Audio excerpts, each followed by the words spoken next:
Okay, today I'm going to present some topic, maybe some weird one. I guess I will consider it like kind of basic one, but let's see what you will think.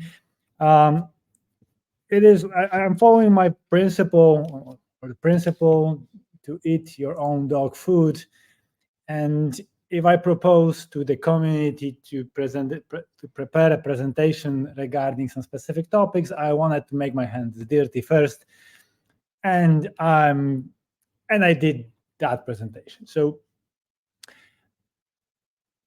the goal here is to explore in how many ways we can start execution of our code, and in how many ways we can end it. So let's start from the entry. For sure, everyone knows how to write the Hello World application, right? So it's a kind of pretty easy thing. You can compile it, you can run it, piece of cake. There are at least 3 ways that you can create main of. There are, when you will check the standards, you will see something like that, that there are 3 options, and one is implementation defined.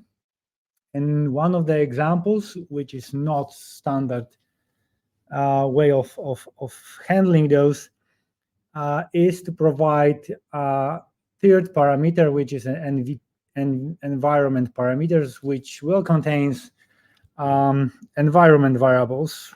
And the standard way, of course, is using getEnd function, but you will find yourself that it works on your platform and you don't care about the portability. You can use that way as well. So what happens when you start your code, right? If you are using main, what happens then? So let's use some noisy class for that. So noisy class is just class that stores some name, and it prints something in the constructor and prints something in the destructor. That's it, and it provides some indent just to differentiate some levels of logging. That's it. And I will maybe try to make it some bigger. Oh, let's try it here. Yeah.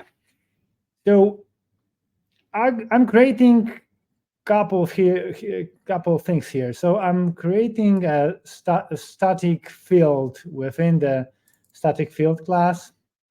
It is initialized here. I'm creating the static global 1, static global 2. I'm creating the static local variable within the function.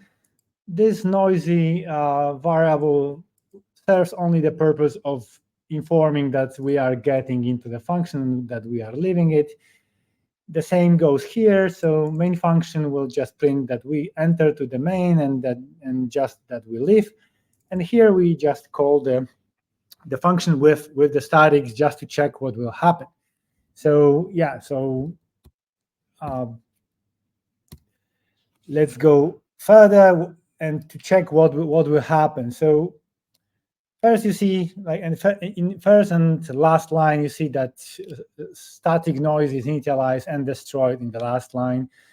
Static global is initialized and destroyed as a second. And you see that it just follows the normal rules of, order of initialization and order of destruction is different. You see that there is like main function here. It's started, and here, like on the 8th line, it leaves, and we have here the static function with the static variable, which is initialized within the function, but it is destroyed after leaving the main function on the 8th line. And this is like the thing that normally happens. But there is more. When you will play with some frameworks, you can see that there is like non-standard extension like common function attributes from GCC, which can make some of your functions behave as a constructor or destructor when you are running your code. I will show a couple of things when it happened, and when you will run it again, you will see that before any other static field is initialized, initialize function, which is which has the constructor attribute, is called, and destroy is called not as the last function, but it is called after main before other static methods were called. Why you should bother about those? So if you will play with the Node.js, for example, and you are writing your Node API C++ extension for Node.js, you will be instructed to call NAPI module with some parameters as an end line of your plugin, which is translated to NAPI module X something, which is translated to NAPI constructor something, which is translated to exactly that, and here it is, attribute constructor. So you might find yourself using that feature without knowing that, but if you are using Node.js, please be aware, and the C++, please be aware that it is using exactly that feature, so it follows some special rules of order of initialization and the destruction. Just be aware of that in case that you find yourself in some troubles within some bugs or errors regarding initialization. We can load our code dynamically, right? And I was surprised when we've been like dealing with one of the projects in Silly Auto that you can load main function. So you can take normal application like that. You can compile it with shared flag just to create lib main SO, and you can write an application that will load it. So you just compile it and run it, and you will get what you've been looking for. And the previous application was just, printing all arguments you're passing, so you get exactly that.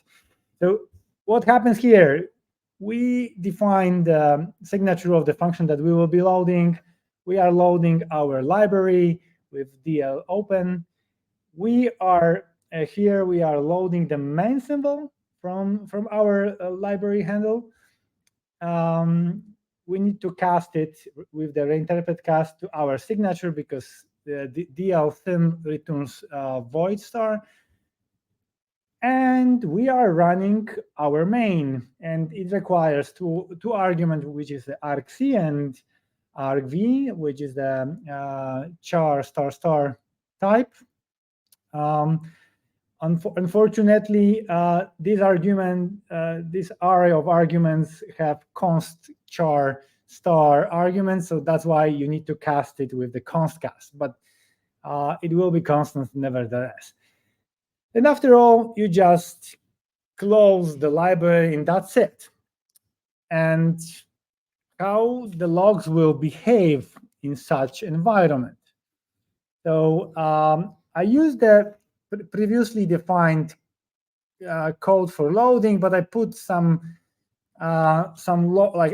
extended logging mechanism. So yeah, the main function doesn't take any argument, so it will be different signature, but I'm putting some prints for starting and ending of the main. I'm informing that I'm going to load the library. I'm informing that I will load main symbol, and I'm running main, and I'm closing the library by resetting the shared pointer that will call the dl close. Yeah, and this is how it looks. I will just zoom out maybe and zoom in some. Yeah, better. So you see that the application just started and stopped on the end, so that our main that loads it behaves normally. Then we are loading the library, and what you see now is after you load your SO library, the whole starting initialization took place. So you see that that the function with the attribute of constructor attribute was called first as previously, and all the static fields behaves in similar manner, but it happens on this when you are loading the library. You need to remember that. After that, we are loading the main symbol and nothing happens more about it. And when we are running the main, it behaves exactly as previously, but it doesn't destroy anything after main ends, right? So main on the line 13, main ends and nothing happening more until I'm closing the library. So now closing the library starts the static destruction of the objects. And that is like main difference. So static initialization starts when you load the library, and static destruction starts when you unload the library. And this is the first difference which you need to be aware of when you are dealing with application that loads the code dynamically. You can also run your code as a separate process. And there is only one standard way of calling some code as a separate process, and this is by calling stud system, which in fact runs something on the operating system shell. And this is not completely portable because you have different shell on the Linux and different on Windows. So it won't that code won't work on Windows terminal, but this is the only way, which is in the standard, that you can call it. Of course, like stud system doesn't give you any possibility of direct communication, so you can communicate through files or through named sockets or something like that. So you need to handle that as a inter-process communicate, using some inter-process communication mechanism that you cannot do from your code. You need to use something external, but you can do it. Right here, I'm using the test.txt file just to call something with the stud system, and later on read it with input file stream. You can also use some POSIX functions, and there are plenty of them. I just cover here one just to show that you can achieve something similar as with stud system with popen, and just read line by line the same output, avoiding necessity of creating a temporary file. And why to run the code in a separate process? For sure, one of the reasons that you might follow that pattern is just for the safety reasons. For sure, running something in separate process when it is a no code or code that might crash will give you this safety mechanism that when it crashes, it won't crash your application. You will know that something goes wrong on the separate process. You can react on that, restart the process, or do something from your code just to ensure that that your application will behave as it should, without necessity, of handling crashes or something like that on your side of the code.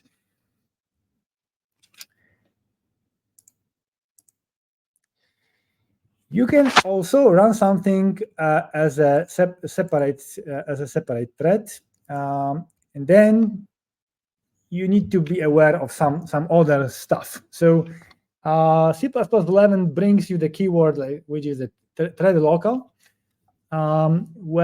which means that some variable will be independently created in each of the threads that you have.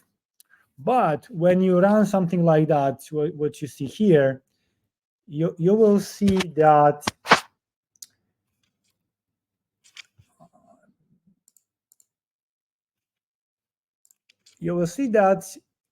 I create here global variable with the thread local attribute. I'm running here the task in separate thread, where I'm printing something just to signalize that it's going, that it's running, and I'm joining the task to ensure that it runs and it joins before destruction. And when you will check in the logs, you will see that there is only information that was printed from the thread, from the print, but there is no information from the thread local global, which is supposed to be created, but it's not, obviously. And it appears that due to optimization, thread local variables are not initialized until they are used. So when you will change the task lambda to print that is using thread local global, you will achieve completely different thing. You will see that when it is run, the thread local global is initialized, the task is printed, and after that it is destroyed. And you need to be aware of that as well, because thread local variables take part into the order of destruction, and if you have that kind of application, you need to be aware of that. And let's do similar thing which we did previously. So let's try to dynamically load that application that use threads. I'm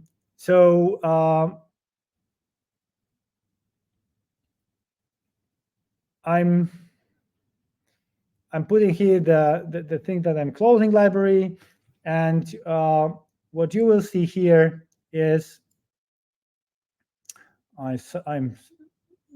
so I missed something here. I missed symbol, so initialize. Yeah, I messed my slide because it's supposed to be here with something regarding the thread, which is not.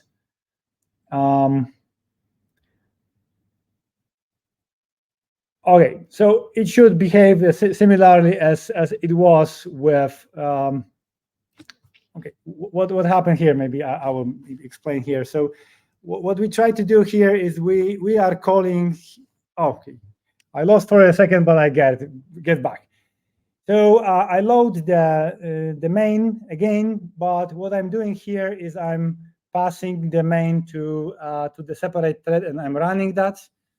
So sorry for mixing the topics, but I'm just joining that. So what you see here is it just behaves normally as it was before, so nothing changed.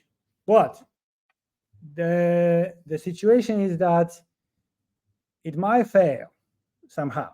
So you might find yourself in a situation that something like that happened, what you see here. So there might be some kind of assertion, and this is the real situation that we have with our project when we run the Qt library in the separate thread. We get something similar like that. And what was the reason for that is somewhere in the code.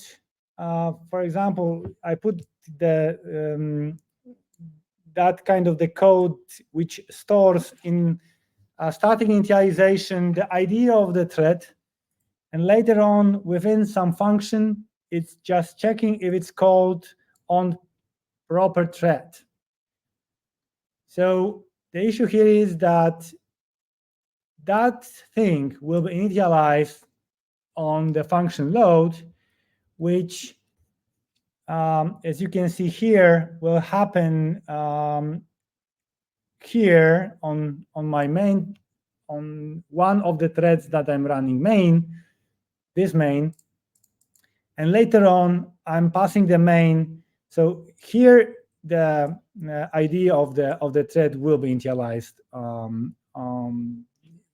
from my library. And when I'm running that, I'm passing the main to my next thread, so it will run on completely different one, and that will make this ID with stood this thread get ID completely different, and that will make the whole thing crash here, right?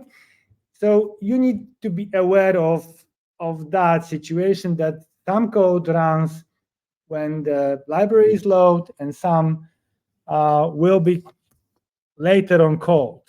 With the Qt library, we have somehow maybe a little bit different case, but it's you can simplify it to something like that. So just be aware of that. And all libraries that have some event loops or deal with the rendering something or play with the graphics might have a requirement to be running on the same thread all the time, and that might happen that when you will be dealing with loading that dynamically, it will just cause some failures. And let's take a look on the exit. I was surprised when I've been playing with the exits, how many exits we have. So for sure, everybody is aware that we can just return from main and that's it. And that will leave the function normally as normal. So it will clean up all the automatic storage variables. So it will clean up everything, and just after that calls to the exit with the same argument as you returned in the return statement. And that's it. So that's the one of the cleanest way of ending your application. Second thing is that you could call std_exit. And std_exit runs a couple of cleanups, like it destroys thread local objects. It calls std_exit functions, flushes some C streams like std_out, std_error, cleanups temporary files created but std stem file, and return control to the host environment. And you need to remember that object with automatic storage duration will not be destroyed. So whenever local variables you have created within your function on std_exit won't be cleaned up. And there are std_exit functions that you can register. And this register function to be called on normal program termination. So whenever you call std_exit or return from the main function with the return, those functions will be called. The same function can be registered multiple times, and exit is thread safe. So you can call the function from several threads. And implementation is guaranteed to support at least 32 functions. And when you will check those, and I just put some at exit here, and I just register 2 handlers, one with 1, one with 2. And between of those, I put another static variable. And I'm doing that just because at exit mess up with static object destruction as well. And as you can see, it is called in the reverse order of registering and initialization of static variables. As you can see here, I'm registering handler 1. I create main static 1 static variable, and later on I'm registering handler 2, and they are destroyed on the reverse order. So first add exit handler 2, then main static 1, and add exit handler 1. So if you will see somewhere within your code or the code that you are trying to refactor, add exit function somewhere in your code, please be aware that if you change the position of that function, it might impact the order with when those functions will be called within the destruction order of the static variables, which might lead to crash or calling terminate. You might find yourself in situation that one of those functions, which is the static functions, will be using other static variables, and it might happen that they will be using the static object which is already destroyed, which will lead to crash. And if something will throw within that function, it will call just terminate. So just be aware of that. There is also the stud quick exit thing. And stud quick exit, it's something like stud exit, but it's doing a quick work, right? It causes the also normal termination, but it's not calling at exit functions. So it's skipping couple of cleanups. It's not calling static object destructors at all. And you can register at quick exit functions, the similar as at exit functions, which will be called at reverse order of the registration. So similar rules applies. And here you have the proposal which describes why they introduced quick exit. And when I've been looking for some explanation why you might need it, is that there were situations where due to some mutexes or some other resources, you can lead to crashes or lead to some deadlocks. So just to avoid that, the quick exit was introduced, and at quick exit functions were introduced as well to give you some possibility to do some cleanups. And I extend the previous example with at exits. With at quick exit, I put them in similar places. And when I call stud quick exit, now I need to do it explicitly because it won't be called on the return. You will see that everything will go smoothly up to the quick exit thing. And after quick exit, you will just see at quick exit handler 2 and then handler 1. All the at exit handlers or other static variables destructors won't be called, so it will be quick in a sense that those cleanups will be skipped. And you have stud underscore exit, and that's as well normal program termination, but it will completely skip any of the cleanups. So no calling at exit, no calling at quick exit functions, no calling of the structures or variable with automatic storage duration, of thread local storage duration, of static storage duration. And closing of open resources like files, for example, is implementation defined. So it is just, information, leave this process and let operating system handle that.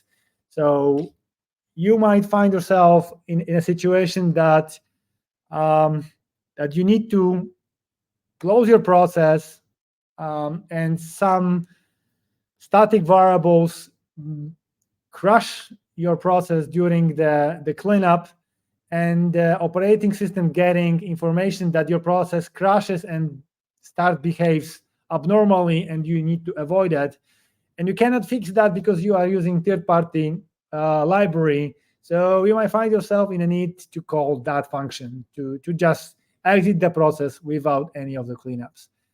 And as you can see here, I just put to my previous example where I registered an exit function, a quick exit function, and some static variables. I'm just calling an exit and it prints nothing, right? It just stops execution. And you have stud terminate. Stud terminate, it's called by the C++ runtime when your program cannot continue by any reason. You can set your own terminate handler by calling set terminate, and the default set terminate handler calls abort, and you can override that by providing your own terminate handler. But you must be aware that stud terminate is called, for example, when your exception is not handled correctly, right? So it is called, so you can do something about it, but it's your final call then. Most probably you cannot return from that in any way, so you will end up with something similar to abort. And there is abort, which just calls abnormal program termination. The structures from the variables are not called because you are aborting, and functions registered with stud at exit at quick exit are also not called. So it's similar to underscore exit, but it is treated as an abnormal termination of the program, and underscore exit, it's normal termination. And you can end up your code by exception. And when you see some code which have some, RII,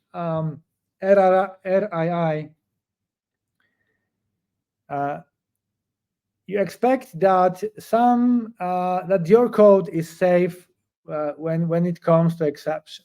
And when you see something like that, that kind of a code, I'm expecting that when the handle will be destroyed, that this final log will be created with some logs with it, right? And I'm calling the gun method, which might throw. And when it throws, I have a termination, but there is no final log file, right? You check that fun was called within the main function, right? And that's it, nothing more happened. And it appears that, of course, if your exception is not handled, it's calling stud terminate, which by default calls abort, and this is what we saw there. And that you need at least one try catch somewhere in your code to enable exception handling, and which includes stack unwinding, which in this situation does not happen. That's why shared pointer, the structure was not called at all. It was just called terminate without doing any cleanups. And what to do? Somewhere on your top level code, you need to put try catch, which will resolve that. And you might find yourself in a need that you can say, okay, but still I can put any other function outside of the try catch, and it will lead again to the same results. So you might try, but it is not perceived as a good practice to do something like that. Most of us don't know that syntax at all, but it emphasized that int main is just calling try catch, and that's it. You cannot put anything within the main which will not be covered by try catch. You have been warned that this might be against your coding guidelines, but that syntax is 100% correct. So if you find yourself reading such code somewhere in your code base, you should know what it does, and it is exact equivalent of this code. So I guess that should be it. So just to summarize the entry options. So for sure there is one main, but you can load it dynamically, and you can call it multiple times. But you need to remember that the static initialization will happen only once when you load the library, and after that you can call the main function multiple times, but it will use the same initialized variables that were initialized when you load the library. And static initialization, you need to remember that there is some order of that, and this destruction order is also specified within the standard. There are some non-standard ways to initialize things that are used somewhere, like, for example, Node.js. And thread local variables are only initialized and later on destroyed when you use them, so that you don't pay for what you are not using. You should remember that you can run your code in separate process or thread, whatever works for you. And when it comes to exits, so there is at least 5 ways that you can end your program. You can call additional function on exit by registering them with @exit. You can put there multiple functions, and in special cases, one function can be registered multiple times. You can set handles for the terminate. And please remember about putting try catch if you want to have stack unwinding, not stack unwinding, but stack unwinding. And